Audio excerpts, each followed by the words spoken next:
Hello students, welcome to the present video segment on Ozymandias. We had already done the cursory reading of the poem. What we are going to do this time is we are going to read the suggestions that are in the poem. We are going to know about the context in a more complete way. And we are also going to study a little bit about the structure of the poem. Now, let's come to the context first. All of you must be aware of the literary context in which the poem was written. I think I have already told you of that. There was a competition, a sonnet writing competition with a fellow friend called Horace Smith. And that was the occasion which resulted in this particular sonnet. Why about Ozymandias? Not only the word Ozymandias means the ruler of the air, but also Ozymandias or Ramesses II was quite the talk of the town in Shelley's England, because the British Museum had lately announced that they would acquire a statue of Ramesses II weighing as many as 8 tons. And there is obviously Shelley, the revolutionary, the anti-autocrat working over here. We know that the ruler of England at that point of time was the monarch George III, who was involved in a lot of military conquests. And one way of reacting to that is perhaps writing this poem. We also, some critics speculate that this poem was published in 1818 and 1815 was a very important year in the political history of Europe, because it saw the fall of Napoleon in the hands of Duke of Wellington at the Battle of Waterloo. So by 1818, the Duke of Wellington was slowly ascending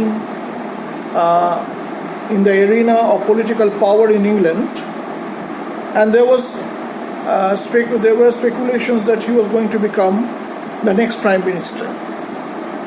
So, as you know, the Duke of Wellington was a completely military person, and his becoming the Prime Minister would have made England slowly inch towards a military state. This is something that Shelley would never have liked, and perhaps that is another reason why Shelley wrote this. That is another not immediate but intrinsic context behind the poem. Of course, in the poem also, Ozymandias appears and sounds so much like a military leader.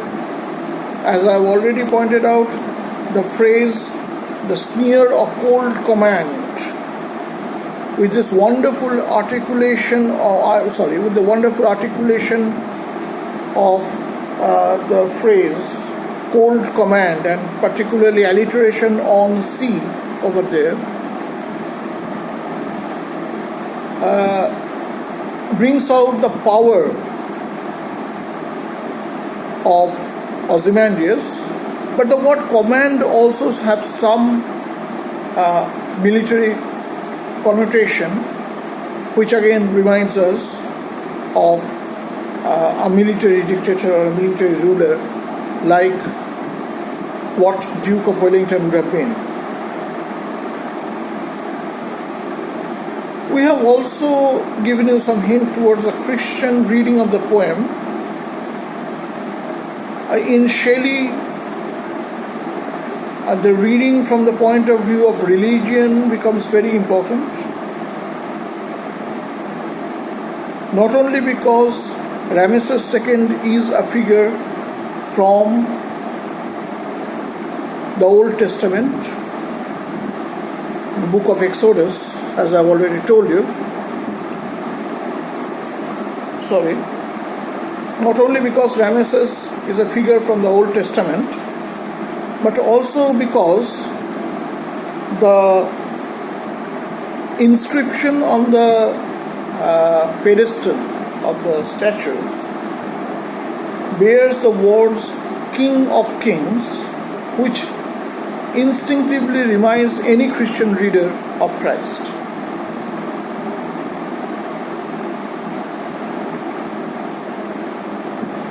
Perhaps Shelley wants to mean that even such a powerful figure, cultural, political, and almost in all aspects of life, such a powerful figure like Jesus, even he will eventually be erased by time. And that, in fact, broadens the scope of the poem, suggesting that the memory of everyone and everything will go away and will be leveled by the level sands of time. So this is another contextual reading of the poem as it affords. Now we'll come a little bit towards the structure of the poem.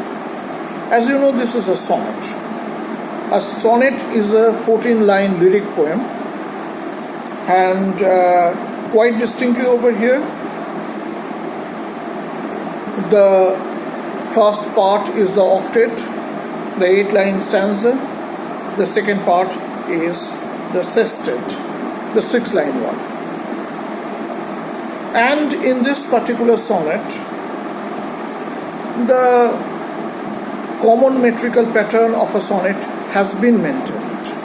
For instance, it is written in iambic pentameter, and if you look at the first few lines, you find that at the beginning, the metrical pattern, the iambic pentameter, which means each line having 10 syllables, and the stress would be on the second syllable.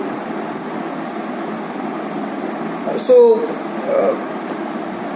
in the first few lines, the iambic pentameter is very accurately maintained, but as you go along the poem, you will find that the rhythmic accuracy is not so proper as the poem progresses. The rhythm becomes less and less clearer, and you have a lot of variations. For instance, in the lines like look on my works, ye mighty and despair, or nothing beside remains, the next line, nothing beside remains, round the decay of that colossal wreck. Obviously, in look on my works, you can see there's a variation in the very first two syllables. Of course, the stress would be on look rather than on, isn't it? The stress would be on look rather than on. Of course, my works seems to be pretty regular. Ye mighty again breaks down the normal rhythmic pattern of an iambic. Ye mighty and despair, the remaining entire part of the line breaks down the normal structural pattern of an iambic line.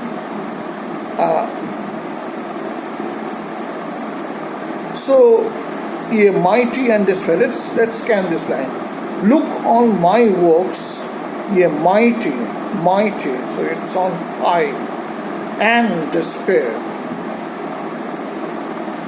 So you can see it won't be on and over there, the stress. Ye mighty and despair.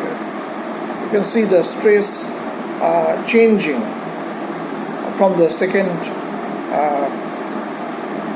syllable to include variations in it. Again, nothing beside remains. Both are bisyllabic words, or all three are bisyllabic rather. Nothing beside remains. But nothing obviously does not follow the iambic pattern. The first syllable is stressed, and so is beside. So is beside, as you can see. In beside, obviously, beside, you can also stress the second syllable. So, nothing beside remains. In nothing, you have that variation. While again, round the decay, you have again a kind of a irregularity creeping into the iambic line. Now, why is this kind of a development from the regular to the irregular? Is it a metaphor of the declining power of Ozymandias, suggesting the declining power of the verse itself to lend itself into the regulating hands of the poet, or the poet's slow losing power on binding the verse in a regular meter. Somehow, the expectation of Ozymandias and the complete subversion of that expectation, as it happens towards the end of the poem, is reflected in this. That the poem at the beginning quite regularly follows the iambic pentameter, and then as it proceeds towards the end, somehow the rhythm becomes irregular. Okay, as you can see, I have already given examples from these two lines. Look on my works,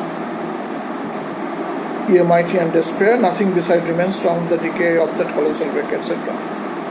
Now, it would be a little difficult for you to understand this if you don't have any knowledge about meter. You can look up any book of prosody and look up the dominant meters over there,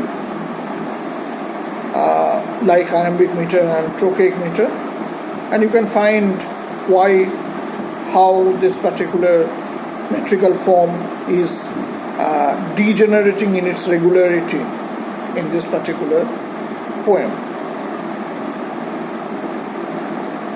So that's all about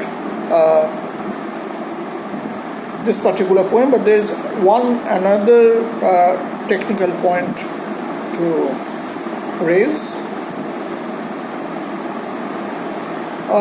The caesura, which is a very common structural feature of a sonnet, is a short stoppage. Now, if it were an interactive class, I would have asked you to locate the caesura over here. But let's do it for you. There is a short stoppage after nothing beside remains. The short stop. Nothing beside remains. Round the decay of that colossal wreck, and boundless and bare, the lone and level sands stretch far away. So the last sentence, as it were, is a quite long one. Round the decay of that colossal wreck, boundless and bare, and this is a line where it's a run-on line, as you can see. The decay of that colossal wreck, the lone and level sands stretch far away. So just before this, there is a significant pause, a caesura. Now, why does this caesura occur over here? Is it only because of the formal requirement? Is it only because the form of the sonnet requires it? No. Then it could have occurred anywhere else. In fact, it's most likely to find a caesura when the sestet begins. But over here, nothing beside remains. The silence over here somehow rounds off the reality of life and the fact that all the boasting of Ozymandias, or people like Ozymandias, are always in vain. The silence over there somehow emulates, somehow imitates the silence of the level sand around Ozymandias, over where he is ruling now, as his name suggests, the ruler of air. So that's all with our study of Ozymandias. If you have any questions, you can put it on the comment of this particular video, and I will be able to address them on the next segment. In the next segment on Shelley, we'll be doing West Wind, Ode to the West Wind by Shelley. Thank you, students.